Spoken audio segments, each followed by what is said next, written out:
follow that, but try I shall. My name is Streyder, and I'm the newest member of the FP4A team. I'm also the spouse of an active duty staff sergeant in the U.S. Air Force. One of the things I appreciate most about FP4A is their dedication to expanding foreign policy circles to include voices from grassroots communities outside the Beltway.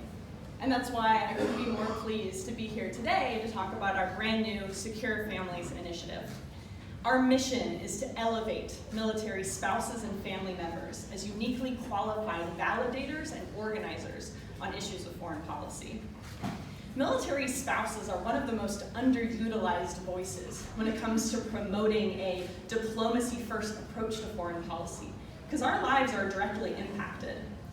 At last night's reception, Congresswoman Slotkin challenged the foreign policy community to do a better job of translating high-level foreign policy wonkiness, that's a paraphrase, to mean something to everyday voters. And you saw those sentiments reflected with the congressman this morning as well.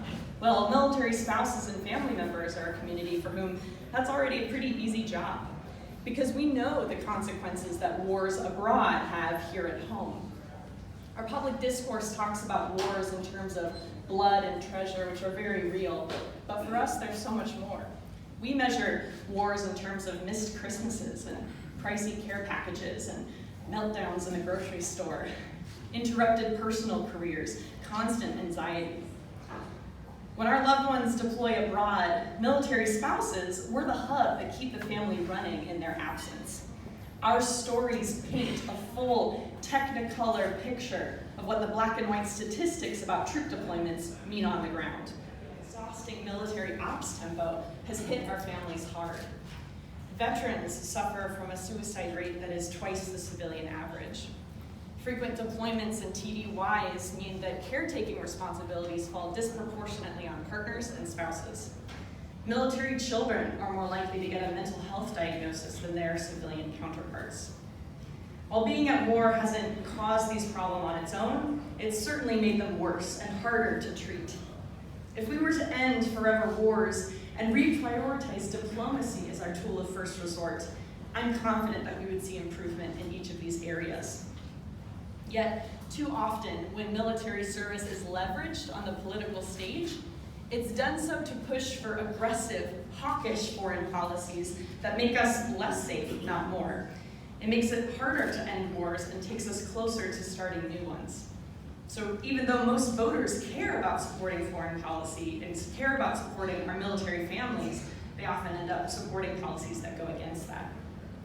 Our country should and does have a strong military, but that shouldn't be the only arrow in our foreign policy quiver. We also have to have a robust diplomatic corps to pursue positive international relations whenever possible, and in doing so, shield our armed services from unnecessary danger. Additionally, the process of using military force should be a process that is maximally deliberative and transparent. If our loved ones are going to be called upon to manifest the extreme bounds of their service, we want to feel confident in the justness and necessity of that decision. That's why it's so important for the Secure Families Initiative to exist. We are creating a home for military spouses who agree that the U.S. needs a new direction when it comes to foreign policy to stand up and tell their story. Our program has two focuses: voting and advocacy. Military spouses vote less often than you might think. According to the last survey from the Military Officers of America Association, only 36% of spouses vote in every election, even though a majority agree that it's their civic duty. The main reasons for not casting a ballot usually come down to information or motivation. 40% of military spouses, only that, said that the system was easy to navigate for them. And only 27% said that anyone ever encouraged them to vote. Well, the Security Families Initiative tackles both those issues. We create resources that help navigate the uniquely tricky voter registration system, especially for active duty families, and we use strategic messaging to remind folks that it's important. If there's anything we learned from Congressman Kim's race, is that absentee votes matter.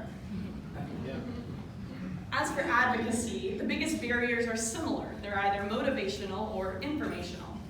One of the biggest concerns we hear from military spouses who are hesitant to speak up is that they're afraid it's going to endanger their spouses' careers. I'm sure a lot of folks in this room who work in the veterans organizing space can relate to this challenge.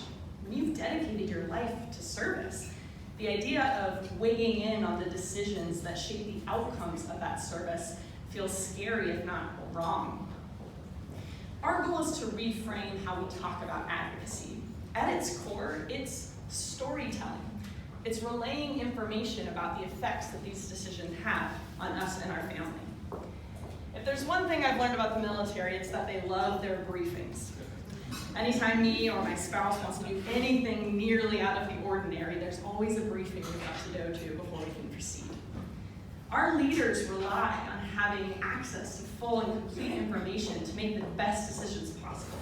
So let's make sure they're briefed. I believe that telling our stories is one of the most patriotic ways that we as spouses and family members can support our loved ones in uniform. Now, on the other end of the gamut, there is a growing number of spouses who are already ready and eager to get involved, but they've never been a part of this thing called advocacy before and may not know where to start. That's why SFI offers webinar trainings on different topics in grassroots political organizing, whether it's how to tell your story, how to answer tough questions, how to canvass like a champ. We try to answer those questions, and as long as you've got a computer with an internet hookup, you can. The military family is not a monolith. We're as diverse as the communities we come from. We range from liberal to conservative, from religious to not, from every ethnic background in this country. It's about time our diverse points of view were better reflected in this country's politics. I can't help but think that our foreign policy would look differently if they were. I hope my presentation has provided a helpful overview of what we're about. If you're a family member of a loved one in uniform yourself, please consider joining our group. Even if you're not, share our materials so others can find us. If this is the kind of work you feel like supporting this year, consider donating to our work. And above all, what I would urge folks in this room, be kind to the military families in your life. It's a scary time right now to be married or related to someone in uniform. And with the spike of deployments, a lot of us have loved ones and friends that are headed to very dangerous situations for reasons that could have been avoided.